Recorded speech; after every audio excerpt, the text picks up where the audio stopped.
Hey everybody, Rob here at eTrailer.com, and today we're going to be taking a look at the Roadmaster high-power diode wiring kit on our 2017 Toyota Corolla IM. Now whenever you want to tow your Corolla behind your motorhome, it is going to be required by law that you have your light signals match your motorhome. So if we change lanes, we need to have our signals matching back here what they match on our motorhome, so everyone around us knows what's going on and we can all be safe. Well, one way to do that is an old way of doing it, is having those magnetic lights. Now that's going to be an extra step that we're going to have to do every time we hook up. Not to mention, we're going to put our lights on, we have to run that wire all the way up to the front. Then while we're driving down the road, that wire is going to be moving around, potentially scratching our car. And then once we get to our destination, we're going to have to find somewhere to put those lights. Well, I don't know about you, but if I can make my life any easier, I'm going to take that route. And our diodes are definitely a lot easier because it's a one-time installation. There's no extra setup after that. And as you can see, it's not going to change the outer appearance of our Corolla at all. Now the way the diodes are going to work is we're going to have a 4-pole wire that's going to route from the front of our vehicle all the way back to our taillights. We're going to tap into our taillight and our brake light functions. That way our motorhome can send those signals to the factory bulbs. So we're not going to have to drill into our taillight, add an extra bulb like some of the kits do. And again, we're not going to have to stick magnetic lights to our car. As soon as we hook up to our motorhome, the lights will come on so long as we have everything hooked up, and we're not going to have to put anything else extra on there. But another thing our diodes are going to do for us is it's going to protect our Toyota's electrical system, because it's not going to allow any kind of backfeeding going into our system in case there was a problem on the motorhome end. Now the front of our diodes is going to give you a 4-pole connector. Now the bracket it's mounted to is not included with it, that came with our base plate, but you do just want to find somewhere secure to mount your 4-pole wiring so that you can hook it up to your motorhome. Now obviously to hook up your 4-pole to your motorhome, you're going to need a jumper cable, and they are going to provide you with that. Most 4-poles will have a single pin coming out, and then you'll have 3 that are covered, and this is going to be the exact opposite, making it super easy to hook up. All we need to do is plug it in, plug the other end into our motorhome, and we're ready to go with our lights. Now the cable is going to be 6 feet, so we have more than enough once we have our tow bar hooked up and everything else to reach the back of our motorhome. Now as far as the installation goes, it's going to be pretty straightforward. We're just going to have to run that wire from the front to the back of our taillights, and then we'll have to remove our taillights and tap into the circuits we need to. I do recommend that you pick up a circuit tester if you don't have one, because we are going to have to test each one of the wires to figure out what function they serve. A lot of people may get nervous about tapping into their vehicle's electrical system, but rest assured it's really not that big of a deal, and we can walk you through the process of how to test everything and go through which wire does what function. In fact, let's go ahead and do that together now. To begin your installation, you want to start at the front of your Toyota. Now I do want to mention, obviously the front of our car is taken apart right now because we just got done putting our base plate on. And that is going to be the easiest time to route your wires, because we're not going to have to worry about going through the grill and fighting all the components because it's nice and open. But you want to find the spot you're going to mount your wiring. Here we have our posts on our 4-pole that's built into our base plate. So I just went ahead and attached the bracket that came with our base plate and then used a zip tie to make sure it's nice and secure. And you want to route your 4-pole wire all the way back to the back of the taillights. Now to make it easier on yourself, our wire is going to have a 4-pole on 2 ends. We only need 1. So I cut the other one off so it's easier to pass through some of these places. But I routed it along the edge of my base plate here, putting a few zip ties to make sure it's not going to move around. I came down to right about the side of where the radiator is, and I went down towards the back of my car. Now, one thing I do want to mention, when you are rounding it, you want to stay away from any moving parts or anything that's going to have extreme heat sources that may damage that wire. So my wire went underneath the front skid plate here. You can actually see it through that opening. Started going towards the back. And once we got to about right here, there's a lot of components going on. We have our steering rack and our axle, so a lot of moving parts. I went up. You can kind of see through here. I went up and I started securing my wire to the frame, going over the steering rack and everything else. I have it secured to some brake lines and then this bracket right here. That way I can stay away from all of these moving components. I started running my wire back, Came to this cover, I just ran underneath this cover, following it all the way till it comes out. Followed my emergency brake cable, went underneath this cover again, except this time I routed it going over the subframe brace, making sure I stay away from all of these components, and my last anchor point is going to be right here before we get to the rear skid plate.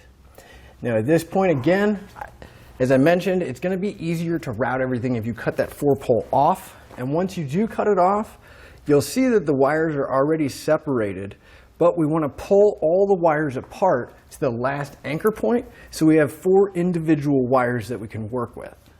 Now that we have our wires back here, we need to move up top, open up our hatch so we can get access to the bolts holding our taillights in place. Now there's 2 of them for each taillight. You want to grab a 10mm socket and pull each one of those out.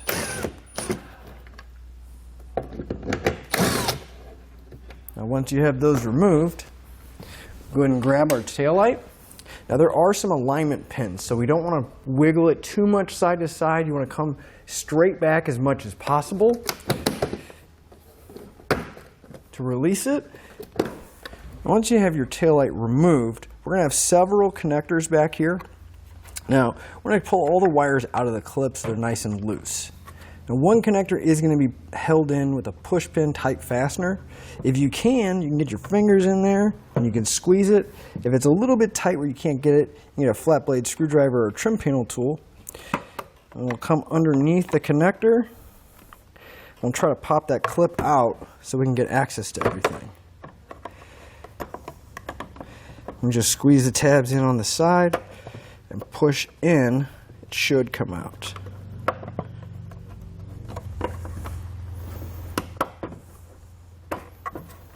And once we have that connector loose, we'll be able to remove the rest of the connectors and get our taillights aside where we won't have to worry about them getting damaged.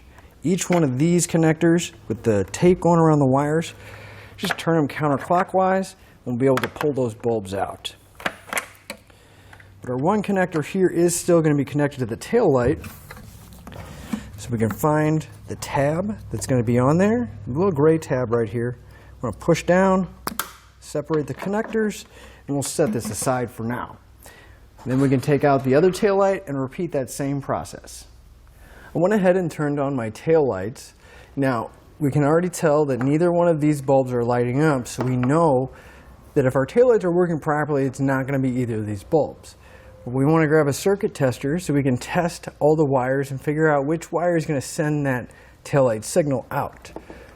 So I'm going to go ahead and test the pins inside this connector to see if one of them is our taillight signal. So we can see the pin, if we're looking at it where that clip is, the pin on the right-hand side. And if we follow it back, it's going to correspond with the red wire. That's going to be our taillight signal. Now we want to make sure that we go over to the passenger side and verify that it's going to be at least in the same location and the color wire over there as well. Now I went ahead and turned my headlights off so that I can isolate my brake signal. Now you do want to double check you're not getting any power on your taillight signal or getting any kind of weird connection issues, because we want to isolate just the brake signal at this point. But we obviously know it's coming from one of these wires since this bulb is lighted up. So I'm going to take my tester and I'll check each one of these wires and see which one is going to be the positive wire.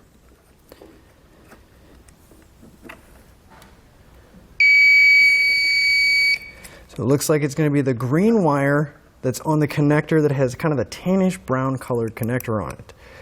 I want to verify again on the passenger side and figure out what color and position our wires are in for our brake signal. So we went ahead and verified. Now over on our passenger side, we have all the same style, color, and location of connectors. So again, our taillight signal is going to be going along this red wire that's on that small gray connector. And the tannish brownish color connector, the green wire, is also going to be our brake signal, just like the driver's side. Now that we've identified the functions and what wire they're going to run along, we need to get our 4-pole wire up to the top. Now the easiest way that I found is if you get either a coat hanger, a thick piece of wire. Here I'm going to be using an airline tube. I'm going to pass it down in between the body so I can reach it at the bottom, attach my wires to it, and then pull it up. And again, you can use really just about whatever you have, even if you just have a string with something heavy attached to it. You just want to make sure that you can get it down to the bottom and we can get access to it. Now that skid plate is under there, so we may not be able to see our wire right away. So we're going to go ahead and feed it down until I know that it's in the bottom somewhere, and we can go underneath and remove that skid plate if necessary. I went ahead and moved underneath, and you can see my wire sticking out here. I actually just kind of pushed up on my panel and it popped right out. Now if you can't find it really easily, it's just several push pin fasteners here on the edge. Give you enough flexibility to reach your hand in there and find your pull wire. Now I'm going to make sure that my pull wire goes around the panel, so I'm not going to be coming underneath it and have my wire hanging down. You just want to make sure that you can get access to your wires here and make sure it goes underneath the panel and is nice and protected. We're only going to be working with our brown and yellow wire to start out with. So we need to find the end of those.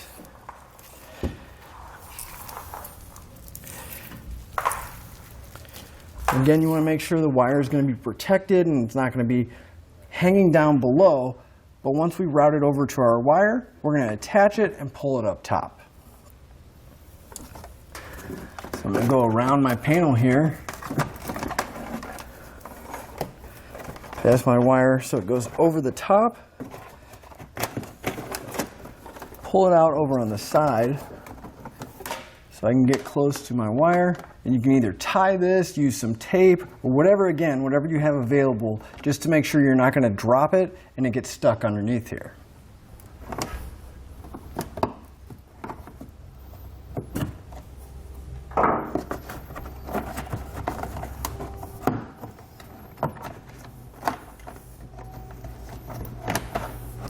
Again, you just want to make sure your wire goes underneath all of that. I just pulled one push pin out so it wouldn't be underneath there. Now we can move up top, start pulling all the wiring up. You just want to pull the wires up. Now you want to make sure you get all the wires up top and pull all that slack out. And once you think you have it all the way up, it's not a bad idea to check underneath. Make sure there's not a length of wire that's hanging down that potentially get caught on anything.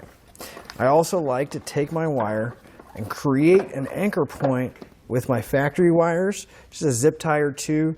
That way I don't have to worry about it falling down, again, getting caught on anything when I'm driving down the road.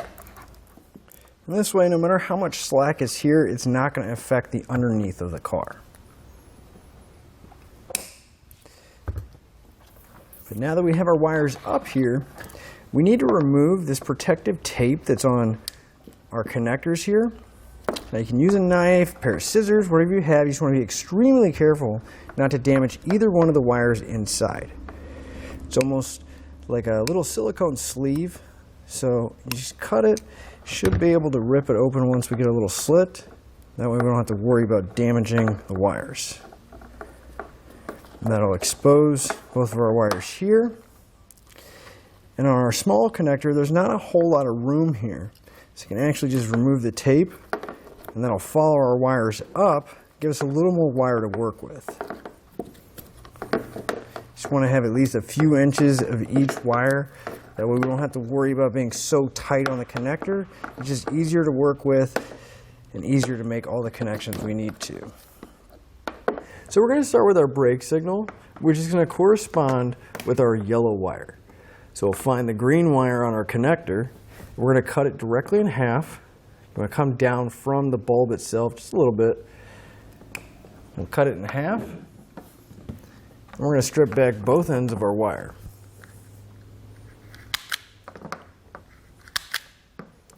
We want to grab a diode that has all blue connectors on it. And we're going to take two of the spade terminals off. Doesn't matter which ones we grab. We just want to grab two of them. And we're going to crimp them on to the ends of the wires that we just stripped.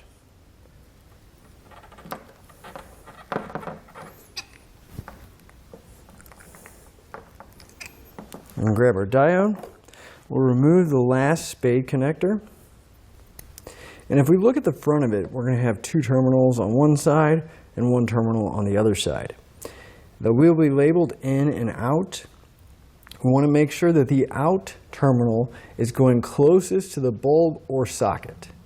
So we'll take that connector, plug it into the out terminal, and the other wire is going to go into the in terminal. At this point, it doesn't really matter which one. We just want our signal from our car to come in, go through the diode, and out to the bulb. Now we'll take our yellow wire. I always like to give myself a little bit of slack, so I'll make sure I have plenty of slack there. And I'm going to do the same thing. I'm going to cut the wire in half, and then I'll strip back the end of it. And I will let you know these wires have a coating on them, so it may be a little hard to strip them because there's an extra coating on top of the insulation. But if you have a good pair of strippers, or if you just keep working at it, it will eventually strip the wire. Just a heads up. Take our last spade connector, slide it over the end of our wire, and crimp it in place. And this one is going to go into the open in terminal on our diode. So once you have your brake signal wire connected, this is how it should look. Our yellow wire and our green wire both coming into the diode, and then one wire going out to the brake light bulb. Now our taillight connector and our taillight wire, we're going to follow pretty much the same concept, except this time we want to grab the diode that has the yellow connector on it. So we're going to cut our red wire right in half, strip back both ends, and put a blue spade connector onto each one of these wires.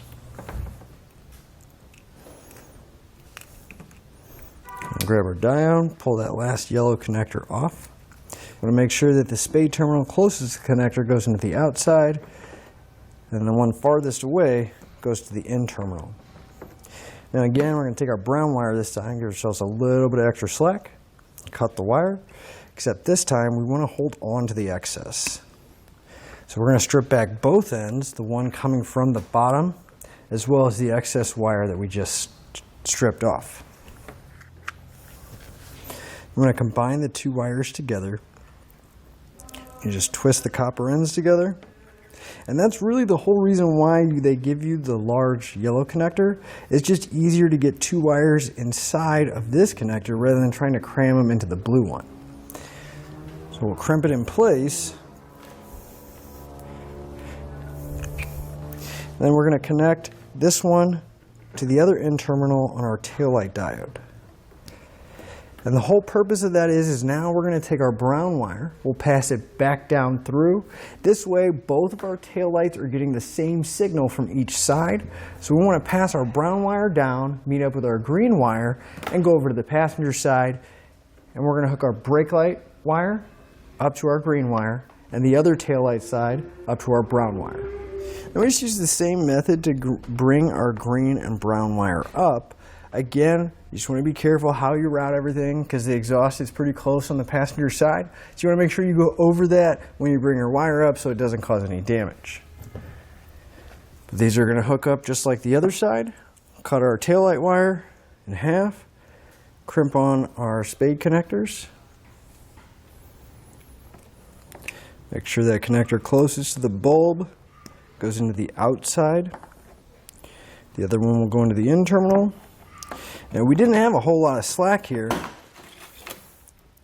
so you want to make sure again that you anchor it off because we do have a little bit, but we don't want to cut anything too soon where we run out of wire.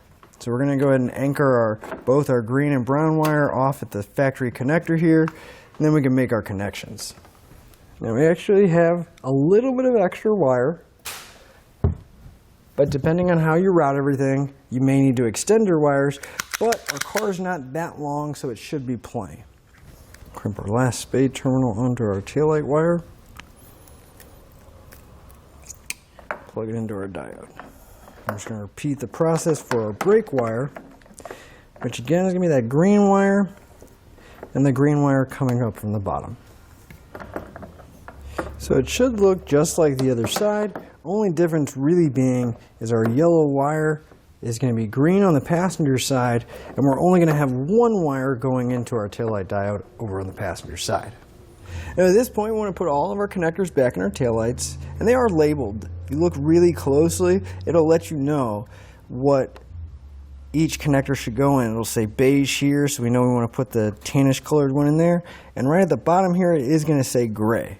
Just in case you forgot where they go, it's really easy to put them in. That way you don't have to worry about stretching the wires or putting them in the wrong connector. Now we have the option of removing this backing off of our diodes. And we can either stick the diodes together to try to keep it more compact and give ourselves some room, or if we have enough slack in our wires, we can attach it to the body. But what I like to do is I like to get my taillight in place, kind of see where they're going to sit, and then if I can, I'll go back and stick them to either each other or the body. But you want to make sure you can get your taillight assembly back in place before you start permanently attaching anything, because if our diodes need to be moved, it's really difficult to get that sticky tape off, and then we won't be able to secure them after the fact.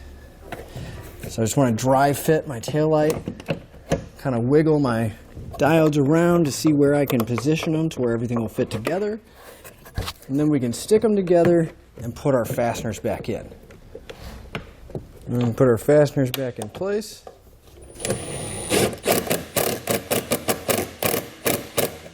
We'll do the same thing for our other taillight. Now we should have one more wire left underneath our Toyota, and it's going to be our white wire. Now this is going to be our ground wire, and we need to find either an existing ground or a nice solid piece of metal that we can attach it to. Now I just routed this over to the passenger side. It's going to be right behind our exhaust, but we have a nice, really easy shot to get the bottom of our frame here. I don't suggest that you put it in the bottom of the floor because our spare tire's there, and I really don't know how thick the metal is, so I don't want to put a hole in my spare tire. So what we're going to do is we're going to take the self-tapping screw that comes in our kit. We'll start a hole in the bottom of our frame, and then we can put a ring terminal on our wire and secure everything. Use a 5/16 nut driver to get my hole started. Just go right into the bottom.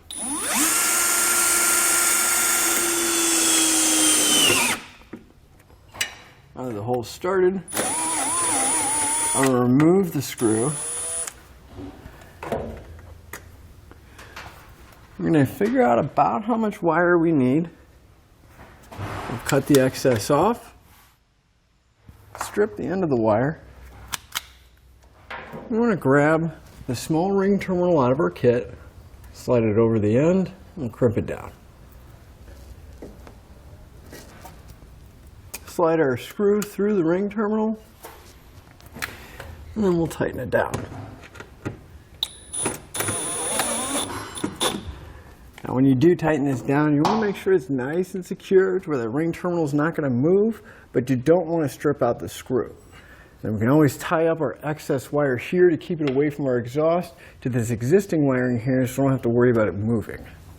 But now that we have our diodes in place, before we put our fascia back on, we have a few more components that we're going to install for our flat toe setup, and then we can check and verify that all of our lights are working properly. Now I have my wiring hooked up to a tester so I can verify that it is working, because if you hook it up to your motorhome, we're not going to be able to isolate the problem if there is one on the motorhome. But I'll go ahead and turn my taillight function on. We can see that both sides are working. My left turn signal is working. My brake lights, and my right turn signal. Now that we know everything is working properly, we can hook up to our motorhome and hit the road.